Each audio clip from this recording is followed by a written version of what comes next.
ನಿನ್ನೆ ದಿನ ಗಾಂಧಿ ಚೌಕ್ ಪೊಲೀಸ್ ಠಾಣೆಯಲ್ಲಿ ಒಂದು ರಾಬರಿ ಕೇಸ್ ರಿಜಿಸ್ಟರ್ ಆಗುತ್ತೆ. ಅದರಲ್ಲಿ ಯೂನುಸ್ ಇಕ್ಲಾಸ್ ಪಟೇಲ್ ಅನ್ನೋನು ಒಬ್ಬ ವ್ಯಕ್ತಿಗೆ ಕುತ್ತಿಗೆಗೆ ಚಾಕು ಹಿಡಿದು ಒಂದು 25,000 ದುಡ್ಡು ಮತ್ತು ಅವರಲ್ಲಿದ್ದಂಥ ಸ್ಕೂಟಿಯನ್ನು ಕಿತ್ಕೊಂಡು ಹೋಗಿರ್ತಾನೆ. ಆ ಹಿನ್ನೆಲೆಯಲ್ಲಿ ಗಾಂಧಿ ಚೌಕ್ ಇನ್ಸ್ಪೆಕ್ಟರ್ ಒಂದು ತಂಡವನ್ನು ಕಟ್ಟಿಕೊಂಡು ಆರೋಪಿಯ ಹುಡುಕಾಟವನ್ನು ನಡೆಸಿರ್ತಾರೆ. ಆತನ ಊರು ಆಲ್ಮೇಲ್ ಹತ್ರ ದೇವನಗಾಂವ್ ಅನ್ನೋದು ಗೊತ್ತಾಗುತ್ತೆ. ಆ ಹಿನ್ನೆಲೆಯಲ್ಲಿ ಆ ಕಡೆ ಅಂತ ಹೋದಾಗ ಆ ವ್ಯಕ್ತಿ ಆ ವೆಹಿಕಲನ್ನು ತೊಗೊಂಡು ಹೋಗೋದು ಪೊಲೀಸರ ಗಮನಕ್ಕೆ ಬರುತ್ತೆ. ಪೊಲೀಸರು ಚೇಸ್ ಮಾಡಿ ಅವನಿಗೆ ನಿಲ್ಲಿಸು ಅಂತಂತ ಹೇಳಿರ್ತಾರೆ. ಆ ಸಂದರ್ಭದಲ್ಲಿ ಆತ ಪೊಲೀಸರಿಗೆ ಪ್ರತಿರೋಧ ತೋರಿಸಿ ಪೊಲೀಸರ ಮೇಲೇ ನೈಫನ್ನು ತೊಗೊಂಡು ಅಟ್ಯಾಕ್ ಮಾಡಿದ್ದಾನೆ. ಆ ಹಿನ್ನೆಲೆಯಲ್ಲಿ ನಮ್ಮ ಪೊಲೀಸರು ಕೂಡ ಇಂಜೂರ್ಡ್ ಆಗಿದ್ದಾರೆ.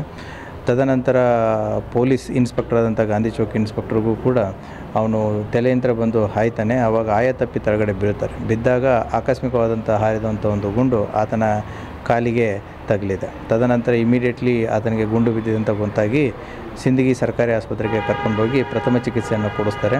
ಹೆಚ್ಚಿನ ಚಿಕಿತ್ಸೆಗಾಗಿ ನಮ್ಮ ಗೌರ್ಮೆಂಟ್ ಸಿಟಿ ಹಾಸ್ಪಿಟಲ್ಗೆ ಕರ್ಕೊಂಡು ಬಂದಿದ್ದಾರೆ. ಅಲ್ಲಿ ವೈದ್ಯರು ಆತ ಮೃತಪಟ್ಟಿದ್ದಾನೆ ಅಂತ ಹೇಳಿದ್ದಾರೆ. ಆ ಹಿನ್ನೆಲೆಯಲ್ಲಿ ಸರ್ಕಾರಿ ಕರ್ತವ್ಯಕ್ಕೆ ಮತ್ತು ಪೊಲೀಸರಿಗೆ ಇಂಜುರಿ ಆಗಿದೆ, ಆ ಹಿನ್ನೆಲೆಯಲ್ಲಿ ಒಂದು ಪ್ರಕರಣವನ್ನು ದಾಖಲು ಮಾಡಿ ತನಿಖೆಯನ್ನು ಕೈಗೊಳ್ತಾ ಇದೆ. Thank you.